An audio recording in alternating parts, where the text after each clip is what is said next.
Bon, soyons honnêtes, la saison 2 de Silo est sortie en 2024. Donc depuis, ton cerveau a probablement rangé Bernard, Solo, le fameux ruban adhésif et les 50 silos dans un bunker mémoriel très profond. Et ça, c'est un problème. Parce que pour comprendre la suite, il faut se rappeler que dans Silo, le vrai danger n'est pas seulement l'air toxique qui attend les habitants dehors. Le vrai danger, c'est le système qui contrôle les naissances, efface les souvenirs, falsifie l'histoire et peut tuer 10 000 personnes en appuyant sur un bouton. Donc aujourd'hui, on reprend les 2 premières saisons depuis le début. Pourquoi est-ce que tout le monde nettoie la caméra avant de mourir? Ce que Juliette découvre réellement à l'extérieur? Comment Bernard déclenche lui-même la rébellion qu'il a toujours voulu éviter? Et surtout ce fameux dispositif de sauvegarde qui pourrait condamner tout le silo 18. Alors évidemment, je vais devoir spoiler les 2 premières saisons en entier, mais à la fin de cette vidéo, tu auras tout ce qu'il faut en tête pour retourner dans le silo sans avoir à redescendre les 144 étages un par un. Et vu qu'ils n'ont toujours pas installé d'ascenseur, crois-moi, je te fais gagner du temps. Parce que dans Silo, 10 000 personnes vivent enfermées sous terre dans des immenses structures de 144 niveaux.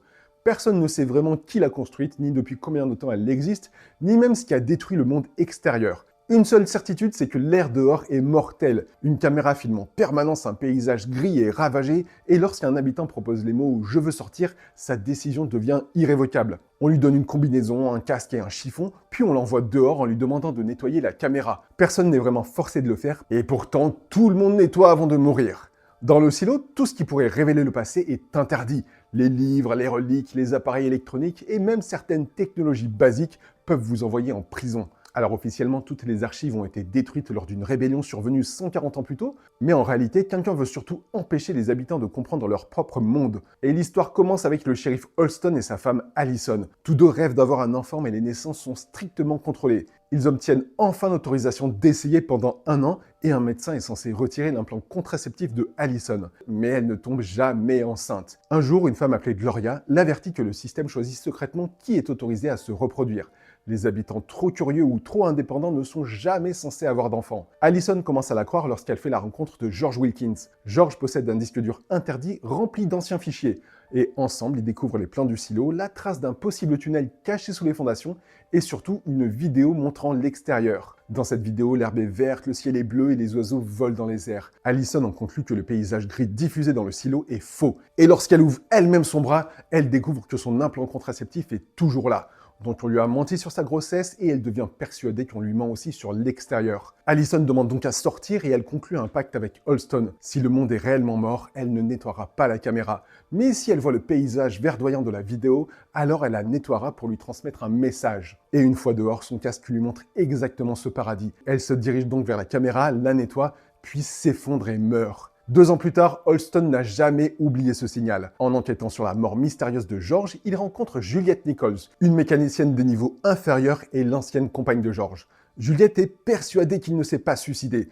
George exploitait les zones interdites sous le silo et cherchait une porte cachée sous l'eau. Holston comprend qu'Allison, George et Juliette étaient tous liés à la même vérité. Et il décide alors de sortir à son tour. Son casque lui montre le monde vert, il nettoie la caméra, commence à suffoquer, retire son casque et meurt auprès du corps de Allison. Mais avant son départ, il laisse son insigne de shérif à Juliette avec un seul mot gravé dessus, vérité. Et il demande qu'elle devienne la prochaine shérif. Alors Juliette accepte le poste, non pas pour maintenir l'ordre, mais pour découvrir ce qui est arrivé à George. Son enquête lui révèle rapidement que le silo est surveillé en permanence. Des caméras sont cachées dans les miroirs, le département judiciaire espionne les habitants, Robert Sims dirige une équipe capable d'arrêter ou de faire disparaître les personnes considérées comme dangereuses, mais Sims n'est pas le véritable maître du silo. Le vrai pouvoir appartient à Bernard Holland, le responsable du département informatique. À première vue, Bernard ressemble surtout à un bureaucrate particulièrement rigide. Le genre d'homme capable de vous expliquer pendant 20 minutes pourquoi votre formulaire est incorrect avant de vous condamner à mort. Mais c'est lui qui contrôle réellement le silo. Et en enquêtant sur George, Juliette retrouve également plusieurs reliques du monde d'avant.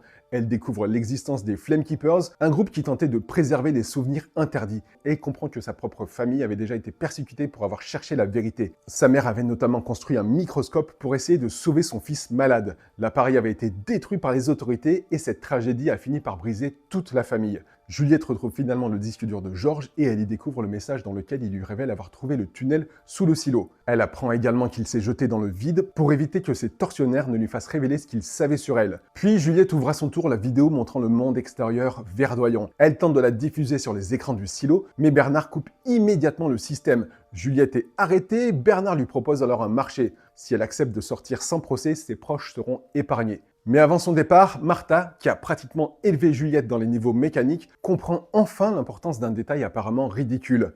Un ruban adhésif. Bon, pas un comme ça, hein. Les combinaisons utilisées lors des nettoyages sont volontairement scellées avec un ruban de mauvaise qualité. Le poison extérieur finit donc par rentrer après quelques secondes. Walker remplace celui de Juliette par le ruban le plus résistant utilisé dans les niveaux mécaniques. Ce qui prouve qu'après une saison entière de complots, de meurtres, de disques durs interdits, l'objet le plus important de Silo reste un rouleau de scotch. Alors Juliette sort, son casque lui montre le même paysage magnifique qu'à Allison et Holston, mais elle reconnaît le mouvement des oiseaux. C'est exactement la même séquence que dans la vidéo du disque dur. Le monde vert est donc une projection diffusée dans le casque. Les condamnés nettoient parce qu'ils pensent montrer aux autres la beauté du véritable monde extérieur. Mais personne à l'intérieur ne voit cette image. Ils voient simplement une personne nettoyée avant de mourir. Juliette refuse donc de le faire. Elle avance, trébuche sur ce qui ressemble à un rocher et elle comprend qu'elle vient en réalité de toucher le corps de Holston, dissimulé par la projection. Puis l'image artificielle disparaît, le monde extérieur est bien toxique, mais le silo 18 n'est pas le seul. Autour de Juliette se trouvent des dizaines d'autres cratères, des dizaines d'autres silos. La saison 1 se termine donc sur une révélation énorme. Les habitants ne vivent pas dans le dernier refuge de l'humanité, ils vivent dans l'un des nombreux silos d'un système beaucoup plus vaste. Et avant de passer à la saison 2, pense à t'abonner, parce qu'on va suivre ensemble toute la saison 3, analyser les épisodes, les révélations et les théories autour des silos. Et vu la quantité de secrets qu'il reste à découvrir, crois-moi, Bernard n'est pas encore débarrassé de nous. La saison 2 reprend avec Juliette qui rejoint le silo voisin, le numéro 17. Autour de son entrée, elle découvre des milliers de cadavres. Dans ce silo, les habitants se sont rebellés, ils ont renversé leurs dirigeants et ils sont tous sortis pensant que l'extérieur était sûr. Et ils sont morts presque immédiatement. Juliette comprend alors ce que son refus de nettoyer pourrait provoquer chez elle. Si les habitants du silo 18 pensent qu'elle a survécu, ils risquent de vouloir sortir à leur tour. Elle entre donc dans le silo 17, presque entièrement détruit et inondé, et elle découvre qu'un survivant se cache dans la chambre forte du département informatique. Il se fait appeler Solo, mais Solo est en réalité Jimmy Conroy. Lors de la rébellion, Jimmy n'était alors qu'un enfant. Son père qui dirigeait l'informatique l'a enfermé dans la chambre forte pour le protéger. Jimmy est resté seul pendant des décennies, traumatisé par la mort de son père et par l'effondrement du silo. Juliette découvre également que d'autres jeunes survivants vivent encore dans les niveaux inférieurs. Ils se méfient de Jimmy, qu'ils accusent d'avoir tué leurs parents lorsque ceux-ci ont tenté de pénétrer dans la chambre forte.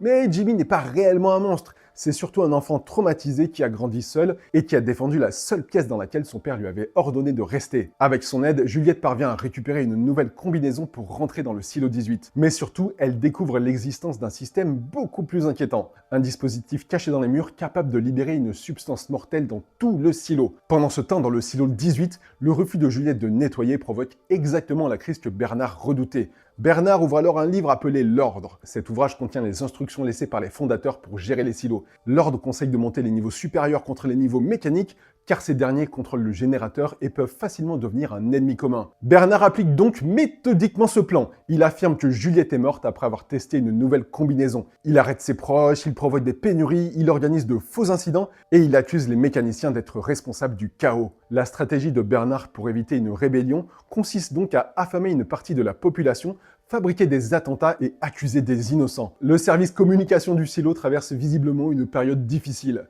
Knox, Shirley et Walker deviennent alors les principaux visages de la résistance. Bernard essaye également de contrôler le juge Meadows, mais Meadows a été autrefois son apprenti, son ombre, et connaît une partie des secrets du silo, et elle souhaite désormais sortir. Bernard lui promet une combinaison, mais lorsqu'elle commence à douter de lui, il l'empoisonne et accuse Knox et Shirley de son meurtre. En voulant étouffer la révolte, Bernard vient donc de lui offrir des martyrs et une raison supplémentaire de combattre. Mais une découverte encore plus importante est faite par Lucas Kyle. Lucas, l'informaticien qui avait brièvement aidé Juliette, est ramené des mines pour réparer le disque dur de George. Il y découvre un message codé laissé par Salvador Quinn, un ancien responsable informatique ayant vécu pendant la rébellion d'il y a 140 ans. Et ce message révèle que l'histoire officielle est fausse. Ce ne sont pas les rebelles qui ont détruit les archives, Quinn les a effacés lui-même. Il a brûlé les livres, supprimé les fichiers et ajouté une substance dans l'eau afin d'effacer progressivement la mémoire collective de la population. Les habitants du silo n'ont pas simplement oublié le passé, quelqu'un leur a volontairement retiré leurs souvenirs. Mais Quinn n'essayait pas seulement de cacher la vérité,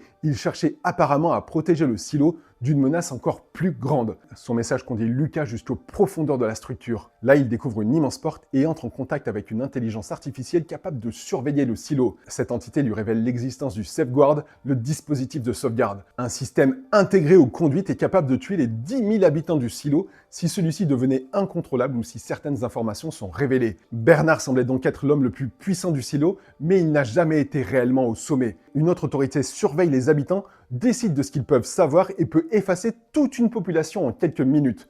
Dans le silo 17, Juliette découvre l'existence du même système. Elle comprend que la rébellion n'est peut-être pas la seule raison pour laquelle le silo a été détruit. Et surtout, elle découvre que son propre silo pourrait être le prochain. Dans le silo 18, la guerre civile devient alors inévitable. Les mécaniciens attirent les forces de Bernard vers les niveaux inférieurs et détruisent les escaliers afin de les empêcher de remonter.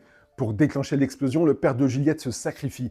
Les rebelles prennent alors le contrôle des niveaux supérieurs. Une foule se dirige vers la sortie, persuadée que Juliette a survécu et que le monde extérieur est habitable. Et c'est exactement ce que Juliette voulait empêcher. Mais heureusement, elle revient à temps. Elle apparaît devant la caméra extérieure, nettoie l'objectif et montre un message à la caméra. Ce n'est pas sûr, ne sortez pas. Après avoir refusé de nettoyer à la fin de la saison 1, Juliette le fait finalement. Mais cette fois, ce geste ne sert pas à perpétuer un mensonge, elle sert à sauver 10 000 personnes. Juliette rentre dans le silo et retrouve Bernard. Bernard a lui aussi appris l'existence du Safeguard et pense que le silo est condamné. Mais Juliette lui révèle qu'elle connaît ce système et qu'elle pense savoir comment le désactiver. Pendant quelques secondes, les deux ennemis semblent donc obligés de collaborer.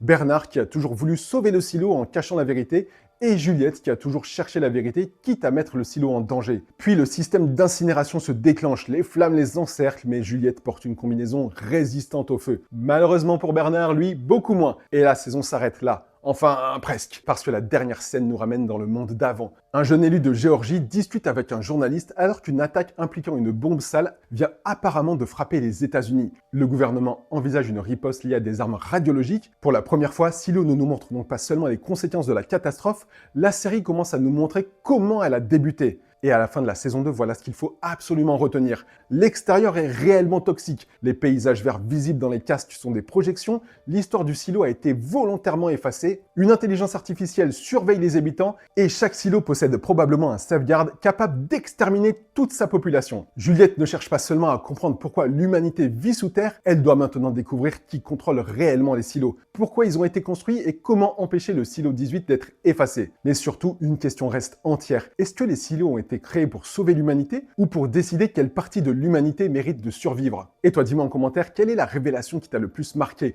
Le faux paysage, l'effacement des souvenirs, le safeguard ou cette dernière scène qui commence à révéler l'origine du projet? Abonne-toi et dis-moi-le en commentaire.